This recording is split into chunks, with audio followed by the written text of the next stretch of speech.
తెలంగాణలో గొర్రెల స్కామ్ మాజీ మంత్రి తలసాని శ్రీనివాస్ యాదవ్ కు కొత్త తలనొప్పి తెచ్చిపెడుతోంది. ఈ కేసును ఏసీబీ దర్యాప్తు చేస్తోంది. అయితే తాజాగా ఈ కేసులో ఈడీ ఎంట్రీ ఇచ్చింది. దీంతో తలసానికి టెన్షన్ మొదలైంది.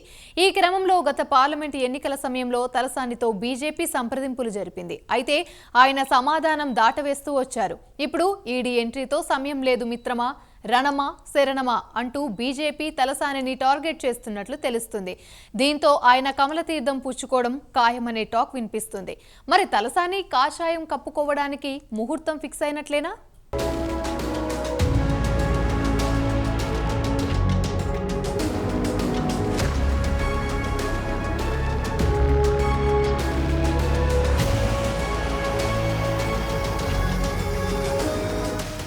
తలసాని శ్రీనివాస్ యాదవ్ పార్టీ మారే టైం వచ్చేసింది. ఆయనతో బీజేపీ కొంతకాలంగా సంప్రదింపులు జరుపుతోంది. కానీ తలసాని మాత్రం పార్లమెంట్ ఎన్నికల తర్వాత అని చెబుతూ వచ్చారు. ఇప్పుడు నిర్ణయం తీసుకోవాల్సిన సమయం వచ్చేసింది. ఎందుకంటే కాంగ్రెస్ సర్కార్ బయటకు తీసిన గొర్రెల స్కామ్ కేసులో ఈడీ కూడా రంగంలోకి దిగిపోయింది. గొర్రెల స్కామ్లో 700 కోట్ల అవినీతి జరిగిందని, పెద్ద మొత్తంలో డబ్బులు చేతులు మారినట్టు ఆధారాలున్నాయని కేసులు నమోదు కావడంతో ఈడీ అధికారులు రంగంలోకి దిగారు. గొర్రెల స్కీమ్కు సంబంధించిన పూర్తి వివరాలు అందివ్వాలని పశుసంవర్ధక శాఖ అధికారులకు లేఖ రాశారు. ఈ కుంభకోణానికి కారకులు ఎవరెవరి పాత్ర ఉంది, ఎవరెవరికి నగదు చేరింది అన్నది లెక్కలు తీయనున్నారు. ఇదే జరిగితే కేసు ఎవరి దగ్గరకు వెళ్తుందో చెప్పాల్సిన పని లేదు.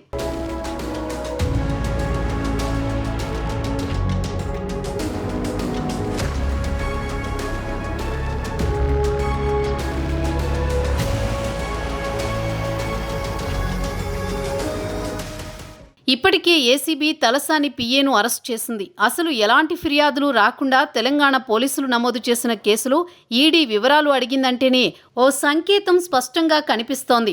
అందుకే తలసాని కూడా రంగంలోకి దిగుతున్నారు. సికింద్రాబాద్ పార్లమెంటు పరిధిలో బీఆర్ఎస్ నిర్వీర్యమైంది. ఎంపీ అభ్యర్థికి 1,50,000 ఓట్లు కూడా రాలేదు. సనత్ నగర్లోనూ కనీస ఓట్లు రాలేదు. దీంతో బీజేపీలోకి వెళ్లడానికి తలసాని ఎక్కువ సమయం తీసుకునే అవకాశం కనిపించడం లేదన్న గుసగుసలు వినిపిస్తున్నాయి. మరోవైపు తెలంగాణలో బీఆర్ఎస్ నేతలందరినీ కాంగ్రెస్కు వదిలేయడం ఎందుకని తాము కూడా గేట్లెత్తాలని బీజేపీ నిర్ణయించుకున్నట్టుగా కనిపిస్తోంది.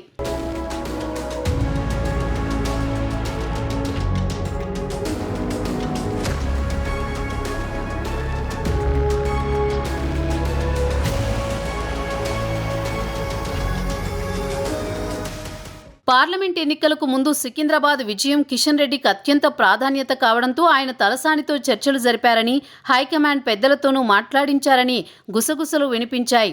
అయితే తలసాని శ్రీనివాస్ యాదవ్ని ఎంపీ అభ్యర్థిగా పోటీకి దింపాలని బీఆర్ఎస్ అధినేత కేసీఆర్ భావించారు.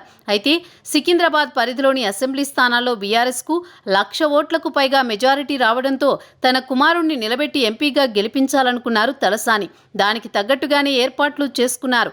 కేసీఆర్ పుట్టినరోజును కూడా ఘనంగా నిర్వహించారు. కానీ తర్వాత క్రమంగా పరిస్థితి అర్థం కావడంతో ఎన్నికల రేసు నుంచి తప్పుకున్నారు.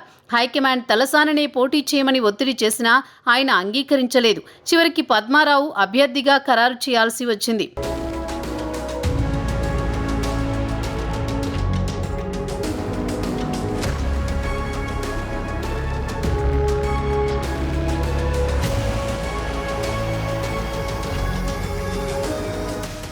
మరోవైపు కిషన్ రెడ్డి సొంత అసెంబ్లీ నియోజకవర్గం అంబర్పేట ఎమ్మెల్యే కాలేరు వెంకటేష్ కూడా కిషన్ రెడ్డితో టచ్లో ఉన్నట్టు ప్రచారం జరిగింది.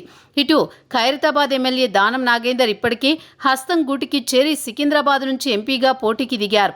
అదే దారిలో మరికొందరు ఎమ్మెల్యేలు గోడ దూకేందుకు రెడీ అయినట్టు అప్పట్లో వార్తలు వచ్చాయి.